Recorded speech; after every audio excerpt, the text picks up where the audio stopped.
In Vlog 8, we're going to be covering some very high-level but crucial concepts in contemporary philosophy about openness and incompletion.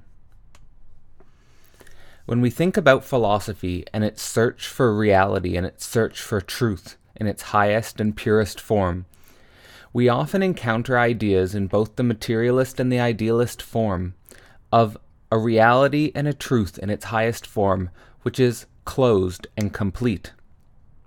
What this means is that our lack of understanding, or our gap of understanding in terms of our fundamental knowledge, whether that be in religion or in science, is not a gap or a lack of understanding which is also reflected into the real truth.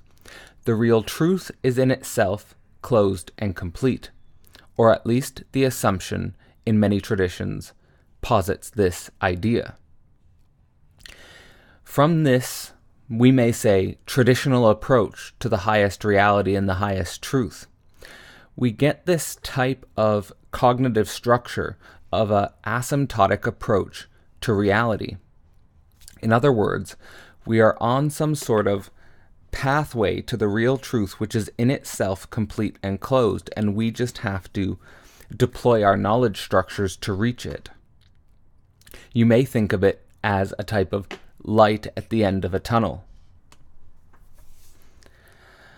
What this approach to the highest and realist truth may leave out of the equation is our reality, our general experience. In many different philosophical traditions, and perhaps most notably in traditions like existentialism, the openness and the incompletion of our reality is emphasized. This is because there doesn't seem to be any pre-existing real truth which would structure the decisions we can make.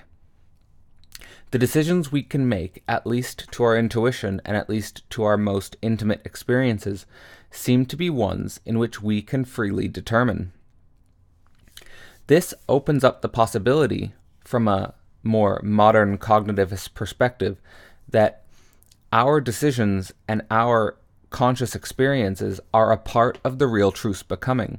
It is not that the real truth pre-exists us in an already completed form, but that our sort of action in history, whether that's our actual deeds with our body or our speech acts, are themselves part of constituting the real truth. This asks us to reflect on some very important epistemological traditions which do try to approach, in the highest level, the reality of our free identities. For example, in historical dialectics, perhaps most famously deployed by Hegel, the idea of the highest and the realist truth is something which is formulated dialectically, which means as a motion, not as something which is static and fixed from all time. In this dialectical motion of the highest and realist truth, it emerges in the form of contingent necessity, or the singular universality of both contingency and necessity. In other words, what becomes the realist and the highest truth is at first totally contingent, meaning it could be other. However, through the deployment of a material body and language, the truth becomes necessarily posited by that cognitive entity.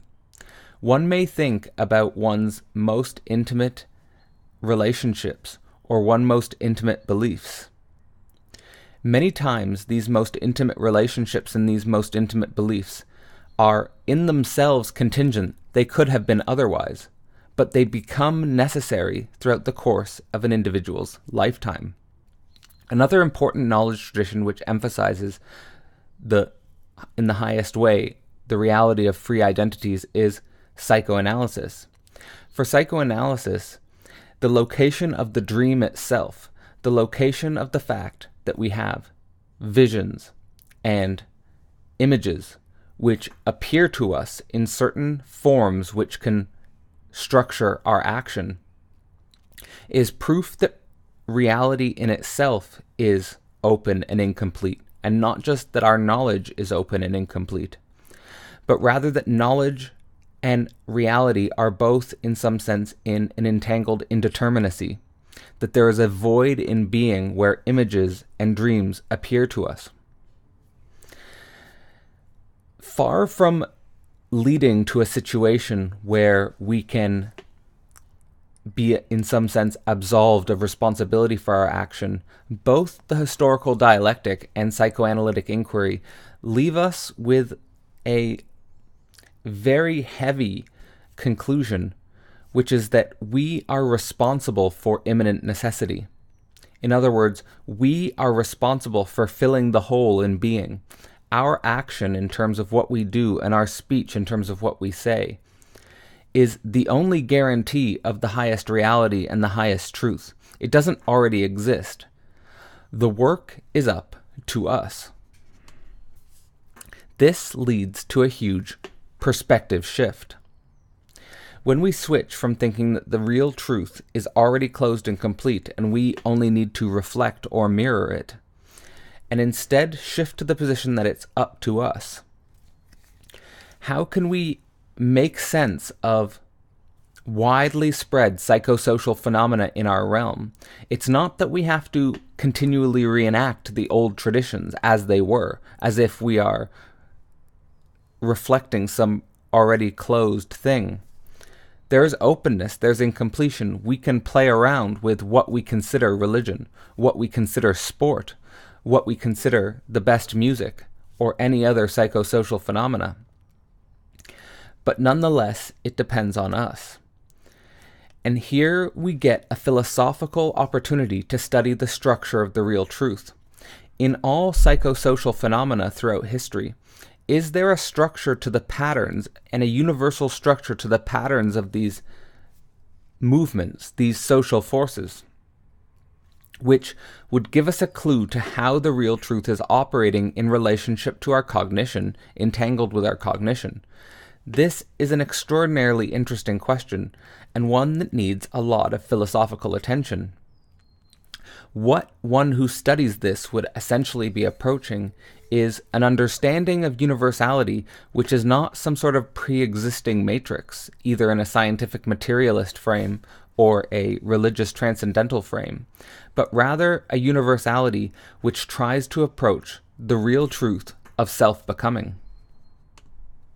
Thanks so much for watching this episode on openness and incompletion, and I hope it gives you a philosophically informed view of what inscribing these high-level concepts into our knowledge means for the future of philosophy. Thanks for watching, and thanks for listening.